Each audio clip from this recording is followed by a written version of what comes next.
வணக்கம். உங்கள் ராஜ்குமார். இப்போ இன்றைக்கி நான் பேச போகிறது வந்து 7.5%க்காக கவர்மெண்ட் ஸ்கூல் ஸ்டூடெண்ட்ஸ்க்காக நம்ம கவர்மெண்ட் பண்ணியிருக்க அந்த திட்டத்துக்காக பேச போகிறேன். இப்போ நீங்கள் வந்து 7.5 வந்து நான் முதல்ல பேசியிருக்கவே மாட்டேன். ஏன் பேசலைன்னு நான் சொல்ல வர்றேன். இப்போ நமக்கு அந்த 7.5ல் வந்து இந்த ரவுண்ட் 3ல் ஒரு 20,000 சீட் பங்கேற்கிறாங்க. 20,950 ஸ்டூடெண்ட்ஸ் இருக்காங்க. அதில் வந்து நிறைய பேர் ஆப்சண்ட் ஆகிட்டாங்க. நிறைய பேர் அவங்க கொடுத்த சாய்ஸ் கிடைக்கல. அவங்க 7.5 மட்டும் நிறைய பேர் கொடுத்து வச்சுருக்காங்க. ஸோ அவங்களுக்கு வந்து அதில் கிடைச்சாதான் ஃபுல் ஃபீஸ் ரீஎம்பர்ஸ்மெண்ட்டுங்கிறதுனால அவங்க அதை நோக்கி பயணிக்கிறாங்க. நான் தப்புன்னு சொல்ல மாட்டேன். But what is the problem here அப்படிங்கிறத கொஞ்சம் நம்ம வந்து யோசித்து பார்க்கணும். இப்போ 7.5ல் நமக்கு நல்ல காலேஜ் கிடைக்குமா, இல்லை ஜென்ரல் அகாடமிக்கில் நல்ல காலேஜ் கிடைக்குமா அப்படின்னா ஜென்ரல் அகாடமிக்கில் தான் கிடைக்கும். 7.5ல் அந்த முன்னாடி இருக்கிற வரைக்கும் ஓகே, ஒரு 170 160 கட் ஆஃப் இருக்கிற வரைக்கும் ஓகே, ஒரு நல்ல தரமான காலேஜஸில் நம்ம நினைக்கிற சீட்ஸ் கிடைக்கும். நம்ம அதுக்கப்புறம் பின்னாடி வர இப்போ நம்ம ஒரு 140 130 120 100 அப்படி எடுக்கிறப்ப நமக்கு ரொம்ப மோசமான காலேஜஸில் தான் அந்த 7.5 கிடைக்கும். ஸோ அதை நீங்கள் எடுக்க போகிறீங்களாங்கிறத நீங்கள் தான் ஆலோசனை பண்ணிக்கணும். நிறைய பேர் 7.5 மட்டும் ஃபில் பண்ணி வச்சுட்டு நிறைய பேருக்கு அலாட் ஆகாமல் வந்திருக்கு. இது ரியாலிட்டி. ஏன் நான் இந்த விஷயத்தை சொல்கிறேன்னா, முதல்ல இந்த ஒரு ஃபார்முலாவை நம்ம அடாப்ட் பண்ணிக்கணும். ஒரு காலேஜில் ஒரு டிபார்ட்மெண்ட்டில் 100 சீட் இருக்குதுன்னு வச்சுப்போம். இந்த 7.5னா என்ன அர்த்தம்? அந்த 100 சீட்டில் 7.5 சீட், அதாவது 7.5% அந்த அரசு பள்ளி மாணவ மாணவிகளுக்கு ஒதுக்கப்படும். அந்த 7.5% எப்படி ஸ்ப்ளிட்டப் ஆகுதுன்னு பாருங்கள். ஓசி, பிசி, பிசி முஸ்லீம், எஸ்சி, எஸ்சி அருந்ததியர், எஸ்டி. அப்போ நம்மக்கிட்ட வந்து 7 கம்யூனிட்டி ஸ்ப்ளிட்டப் இருக்குது. இந்த 7 கம்யூனிட்டி ஸ்ப்ளிட்டப்பும் டிஃப்ரெண்ட் பர்சன்டேஜ் இருக்குது. இப்போ உதாரணத்துக்கு ஓசி பார்த்திங்கன்னா ஒரு 31%, பிசி ஒரு 30%, இப்படி ஒவ்வொரு பர்சன்டேஜ்லேயும் அது வந்து வகுக்கப்படும். அப்போ இந்த 7.5 சீட்டுங்கிறது எப்படியெல்லாம் மாறுங்கிறத நீங்கள் தயவு செஞ்சு யோசித்து பாருங்கள். ஸோ ஒரு 1000 சீட்டு, ஒரு 100 சீட்டில் வந்து இப்படி இருக்குன்னால் அப்போ இதில் எப்படி கிடைக்கும்? ஒரு காலேஜில் வந்து ஒரு 240 சீட்ஸ் இருக்குது, எல்லா கோர்ஸும் சேர்த்து 240 சீட்ஸ் இருக்குன்னா இந்த 7.5%ங்கிறது ஒன்றுமே இல்லை, ஜஸ்ட்டு வந்து ஒரு 20 சீட்ஸ் தான்.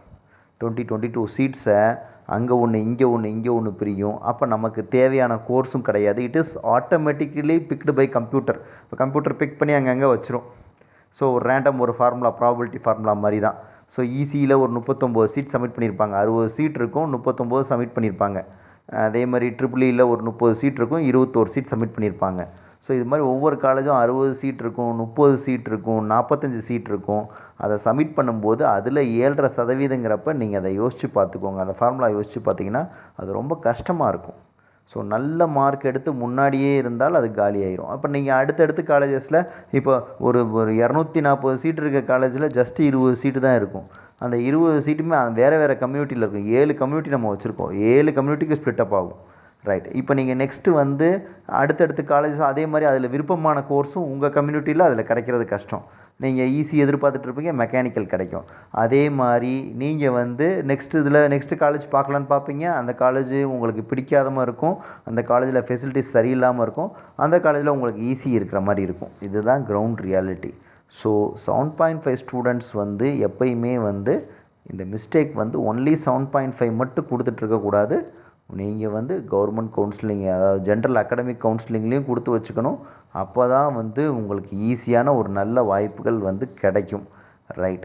அதே மாதிரி நிறையா ஸ்டூடெண்ட்ஸ் வந்து என்னென்னா இந்த 7.5 மிஸ் பண்ணோம், அலாட் ஆகலை, நாங்கள் நெக்ஸ்ட் இயர் வந்து நாங்கள் படிக்கிறோம் அப்படின்லாம் பிளான் பண்ணி லைஃப்பை வேஸ்ட் பண்ணாதீங்க. சரியா? ஏன்னா நெக்ஸ்ட் இயரும் இதே 7.5ல் இதை விட அதிகமாக தான் கூட்டம் இருக்க போகுது. அதில் எந்த மாற்றமும் கிடையாது.